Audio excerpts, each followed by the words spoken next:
रुद्र ने जब किट्टू से कहा कि तुम भी खाना खा लो तो किट्टू रुद्र के पास बैठने लगी।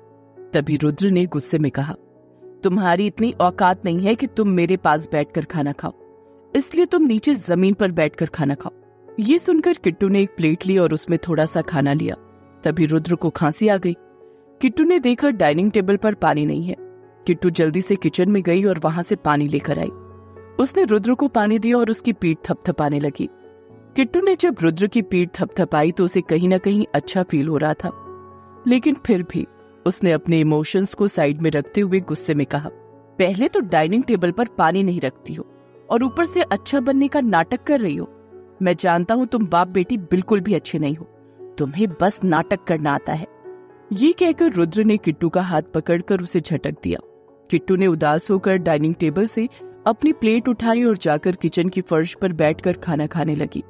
किट्टू की आंखों से लगातार पानी बह रहा था और किट्टू बेमन से खाना खा रही थी। उसने 2 दिन से ठीक से कुछ भी नहीं खाया था। खाना खाने के बाद थकावट की वजह से किट्टू किचन के फर्श पर ही सो गई। फर्श काफी ठंडी थी जिसकी वजह से किट्टू को ठंड लग रही थी, लेकिन थकावट होने की वजह से उसके अंदर इतनी हिम्मत नहीं थी कि वो बेडरूम तक जाए। रुद्र आज पूरा दिन सोया था, इसलिए उसे रात को नींद नहीं आ रही थी। वो हॉल में अपने मोबाइल को हाथ में लेकर चक्कर लगा रहा था। तभी उसके मन से आवाज आई, रुद्र एक बार किट्टू को देख तो ले कि वो कहाँ है। रुद्र ने पूरा घर देख लिया लेकिन उसे किट्टू कहीं नहीं मिली। रुद्र ने लास्ट में किचन की तरफ देखा तो फर्श पर उसे हल्का सा लहंगा दिखाई दिया। रुद्र ना चाहते हुए भी भागता हुआ किट्टू के पास गया। उसने देखा तो किट्टू वहां ऑलमोस्ट बेहोश पड़ी थी। किट्टू को बहुत ठंड लग रही थी। रुद्र ने 1 सेकंड गवाए बिना किट्टू को गोद में उठा लिया और उसे लेकर बेडरूम में आ गया। रुद्र ने किट्टू को जल्दी से ब्लैंकेट से कवर किया और उसके मासूम से चेहरे को अपने हाथों में भरकर कहा, किट्टू मत सहो मेरा टॉर्चर, वापस चली जाओ अपने बाप के पास। मैं तुम्हें दर्द के सिवा कुछ नहीं दूंगा।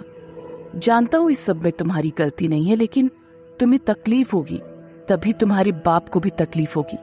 चली जाओ मेरी जिंदगी से, तुम मुझे नहीं बदल सकती, क्योंकि मैं किसी भी हालत में सोमनाथ राठौर से बदला लेकर रहूंगा, और उसके लिए अगर मुझे तुम्हारी अच्छाई भी कुचलनी पड़े तो मैं वो भी कुचल दूंगा।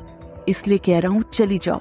रुद्र किट्टू को देखकर अपने आप को कमजोर महसूस कर रहा था, लेकिन अगले ही पल उसने खुद को मिरर में देखकर कहा, मैं कमजोर नहीं पड़ सकता किट्टू, तुम्हें मेरा टॉर्चर सहना पड़ेगा, और तब तक सहना पड़ेगा जब तक तुम खुद सोमनाथ राठौर के पास नहीं चली जाती और मुझसे तलाक नहीं मांग लेती। तुम्हें अपने बाप के पास तो जाना ही होगा, तभी मेरा बदला आसान होगा। कुछ देर किट्टू को निहारने के बाद रुद्र भी अपने कमरे में आकर सो गया। अगले दिन जब किट्टू उठी तो उसने अपने आप को बेडरूम में पाया। वो सोचने लगी कि वो बेडरूम में कैसे आई।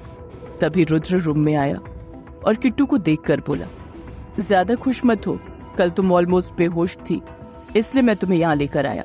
अब जल्दी से फ्रेश होकर मेरे लिए खाना बनाओ और कल का रूटीन फॉलो करो। जो जो काम तुमने कल किए थे आज भी वही करने हैं, समझ गई? ये कहकर रुद्र वहां से चला गया। किट्टू ने तो बस रुद्र की बात सुनकर हाँ में अपना सिर हिला दिया। थोड़ी देर में किट्टू तैयार होकर कमरे से बाहर जाने लगी तो रुद्र से टकरा गई।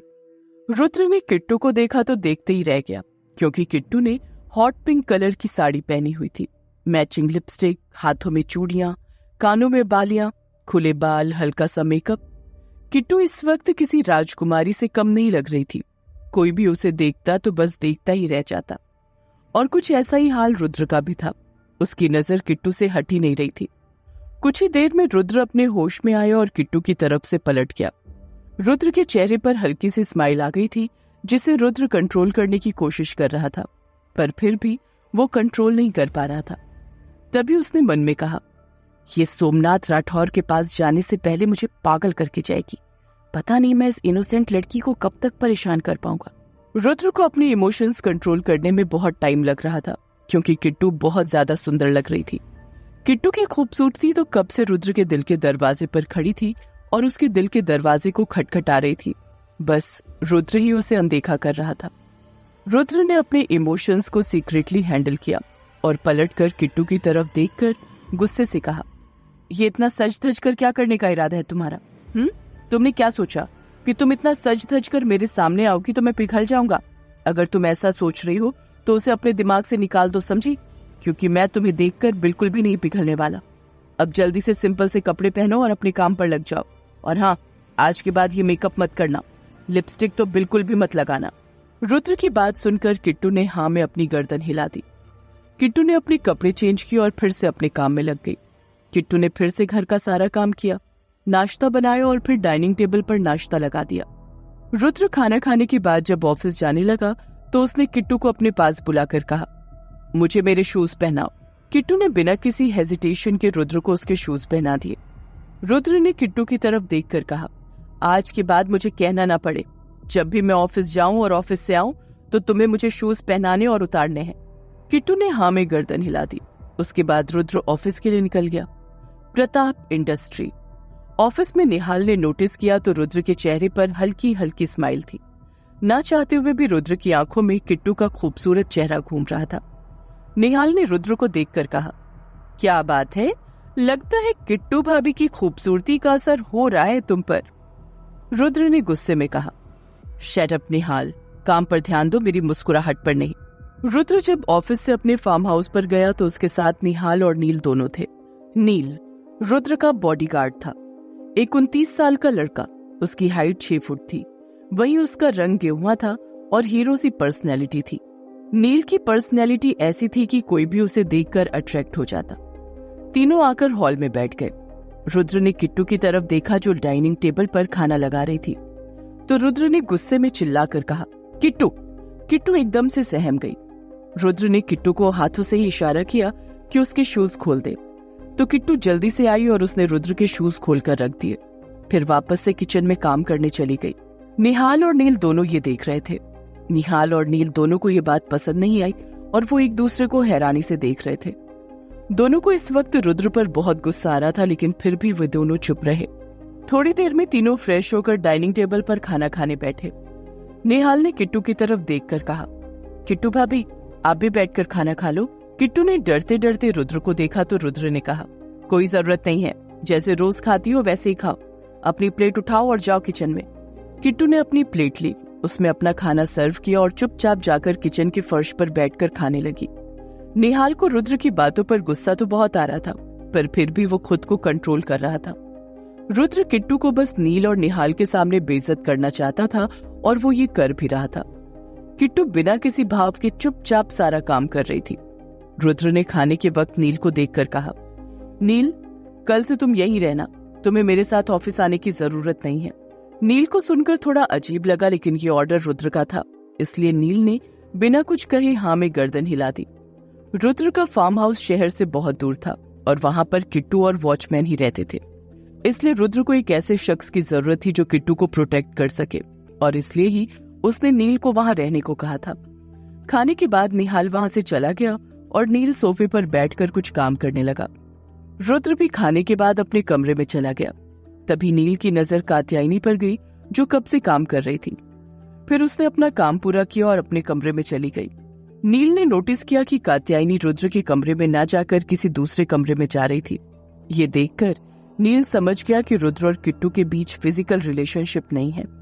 अगले दिन किट्टू उठी और फिर से सभी काम करने लगी और फिर नील और रुद्र को नाश्ता कराया। फिर वो रुद्र को शूज पहनाने लगी। जब किट्टू रुद्र को सॉक्स पहना रही थी तो उसका नाखून रुद्र के पैर पर लग गया और उससे हल्का हल्का खून आने लगा। किट्टू ने बिना देरी किए अपने होठ रुद्र के पैर पर रख दिए ताकि रुद्र को दर्द ना हो। जैसे ही किट्टू के होठों ने रुद्र के पैरों को छुआ, उसकी बॉडी में हलचल होने लगी। किट्टू ने थोड़ी देर बाद अपने होठ रुद्र के पैर से हटा लिए और फिर जल्दी से अपने कमरे में जाकर एक क्रीम ले आई और उस क्रीम को रुद्र के पैरों पर लगाकर उसे शूज पहना दिया। रुद्र ये सब देख रहा था और महसूस भी कर रहा था। रुद्र ने मन ही मन कहा, क्या किट्टू की अच्छाई मेरी बुराई पर भारी पड़ रही है? क्या मैं इसके लिए कुछ फील करने लगा हूं? नहीं, मैं इसके लिए कुछ भी फील नहीं कर सकता। इसके बाप की वजह से मैंने और मेरी फैमिली ने बहुत कुछ सहा है, इसलिए मैं इसे पसंद नहीं कर सकता। इसे अपने बाप के पास वापस जाना ही होगा। रुद्र बिना किट्टू की तरफ देखे वहां से चला गया। वहीं ये सब नील देख रहा था। ये सब देखकर नील ने अपने मन में कहा, किट्टू बहुत अच्छी है। वो रुद्र का कितना टॉर्चर सहती है और रुद्र तो उसे प्यार से देखते भी नहीं। नील ने नोटिस किया कि किट्टू सारा दिन काम करती थी, गार्डन की सफाई, घर की सफाई। इतना बड़ा फार्म हाउस वो अकेले साफ करती थी। जहाँ 4 नौकर लगते थे वहां वो अकेले उस काम को करती थी। नील को किट्टू पर बहुत तरस आता था, पर वो कुछ कर नहीं सकता था। वो बस किट्टू को काम करते हुए देख सकता था। रुद्र ने नील से स्ट्रिक्टली कहा था कि वो किट्टू की हेल्प नहीं करेगा, चाहे वो मर रही हो या किसी परेशानी में हो। वो कभी भी किट्टू के करीब नहीं जाएगा और ना ही उसकी मदद करेगा। इसलिए नील किट्टू से ना ही बात करता था और ना ही उसकी कोई हेल्प करता था। और फिर देखते ही देखते पूरा 1 महीना बीत गया। किट्टू रुद्र का टॉर्चर कब तक सहेगी? क्या नील किट्टू की कोई मदद करेगा? जानने के लिए सुनते रहिए ये कहानी।